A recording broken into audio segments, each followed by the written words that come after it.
চীন এক স্বপ্নের দেশ, যেটি প্রযুক্তি, অর্থনীতি আর আধুনিকতার দৌড়ে সবচেয়ে এগিয়ে। কিন্তু এই দেশে রয়েছে কিছু অদ্ভুত শহর, যেগুলোতে রাস্তাঘাট, চকচকে শপিং মল, বিশাল বিশাল অ্যাপার্টমেন্ট, কোনো কিছুর অভাব নেই, কিন্তু সেখানে কোনো মানুষ থাকে না। হ্যাঁ, আপনি ভুল শুনেননি। চীনের এই শহরটি গোস্ট সিটি বা ভূতের শহর নামে পরিচিত। বাস্তবে এটি শহর, কিন্তু দেখতে যেন সিনেমার কোনো পরিত্যক্ত সেট। কেন বানানো হলো এই শহরগুলো, কে থাকে এখানে, আর কত টাকা খরচ হলো, সবকিছু জানবো এই ভিডিওতে। চলুন শুরু করা যাক।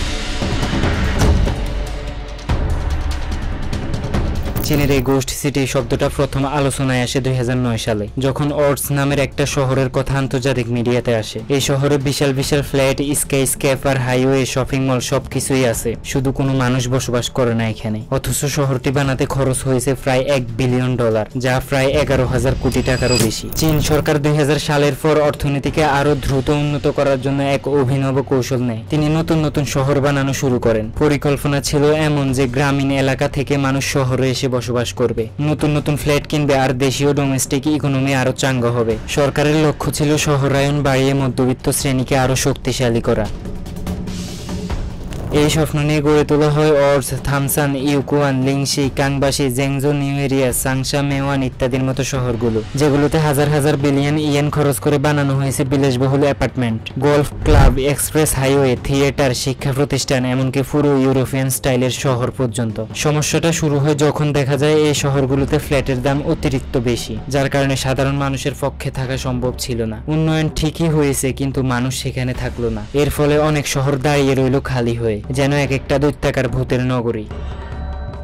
অনেক মানুষ ফ্ল্যাট কিনলেও সেগুলোকে বিনিয়োগ হিসেবে রেখে দিয়েছিল, কেউ থাকে না সেটাতে। কিছু শহর যেমন জেংজো বা কাংবাসি, এগুলোতে একসময় দিনে 1000 মানুষও রাস্তায় দেখা যেত না, অথচ সেই শহরে থাকার কথা ছিল লক্ষাধিক মানুষের। বিশ্লেষকরা বলেন চীনের এই গোস্ট সিটি তৈরি করতে গত 20 বছরে খরচ হয়েছে প্রায় শত বিলিয়ন ডলার। শুধু 2013 সালে চীন তার জিডিপির প্রায় 15% খরচ করে এই ধরনের অবকাঠামো তৈরিতে। অনেক শহরে এখনো নির্মাণ কাজ চলছে, যেগুলো কখনোই পূর্ণরূপে ব্যবহার হবে কিনা তা অনিশ্চিত।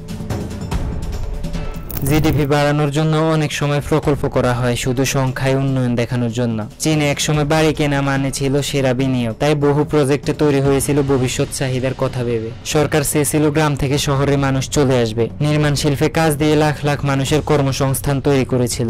আজ অনেক গোস্ট সিটি আংশিকভাবে আবার মানুষের বসবাস শুরু করেছে। কিছু শহর ধীরে ধীরে ব্যবসায়িক হারে রূপ নিচ্ছে, যেমন জেংজো, কিন্তু অধিকাংশ শহর আজও ফাঁকা পড়ে আছে, কেউ ব্যবসা শুরু করতে চায় না এখানে। ফলে এই শহরগুলো রয়ে গেছে চীনের আধুনিক ব্যর্থ প্রকল্পের প্রতীক হিসেবে।